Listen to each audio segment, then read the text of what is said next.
In this edition of Real Magic Magazine, Francis Menotti tells Peter Pitchford about the importance of being comfortable and confident in your act. I think one of the most memorable moments I ever had, which was a moment that made me realize that I'm comfortable with where I am and who I am as a performer at this point, was a few years ago at Monday Night Magic in New York. Todd Robbins, who was emceeing that night, came into this dressing room and he said, "Oh, by the way, just so you know, there are a couple people in the audience. Topaz is in the audience tonight." And then he said, "Oh yeah, by the way, Lou Reed is also in the audience." And almost as an aside, as he's walking out and as we're just processing this and thinking, okay, well that's interesting, he said, "Oh, by the way, Steve Martin is also in the audience." And so it was this strange trifecta. I mean, Topaz, you know, the magician that I was revering and saying was a great magician, and then you know, Lou Reed, like, oh wow, that takes it up a notch. And then Steve Martin, for whom I've had absolute utmost respect, one of my favorite entertainers for years, for most of my life.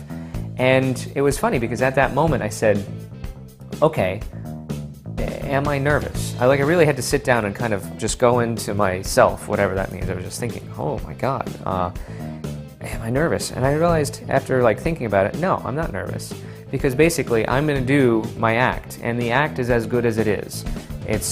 I'm going to do it, I'm going to get out there, I'm going to do it, and whether or not he or those people like it is irrelevant. They'll either like it or they won't, but it's not going to be the fault of the act. The act's going to be good because I'm going to do it and do it well, and after that, it's just going to be a matter of their opinion. And we have a new column in this issue, Stronger Magic, with Tyler Erickson. The first thing that we're going to talk about is the concept of wand cover. Very, very simple concept. The idea is whenever you have something hidden in your hand, you will hold something else at the same time. So the audience is aware of the thing you are holding, but not the thing that you are concealing. So worry less about where the palmed object is and more about, are you holding on to something?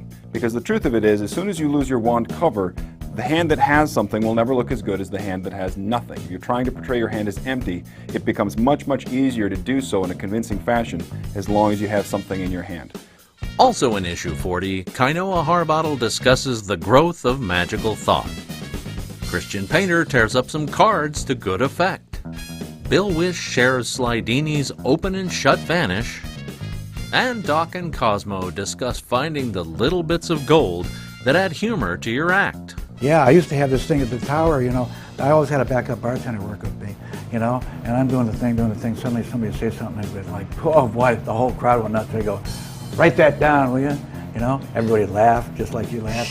You know what? The laugh's on you, because when you're out of there and we're sweeping up, and like, hey, I was right in the middle of that one routine where I did the 3-card Monte thing. What did the guy say? Oh yeah, you know what? Tomorrow night, you say that. As always, we've got 3 tricks to teach you. In this issue, they're all Real Magic exclusives from Francis Menotti, Irving Kant, and Sean Robeson. The box goes on the box, the coin goes in, and the lid goes on. So now again, all I do is push, and the coin falls through the box and through the box. All this and much, much more. It's Real Magic Magazine. Television for magicians.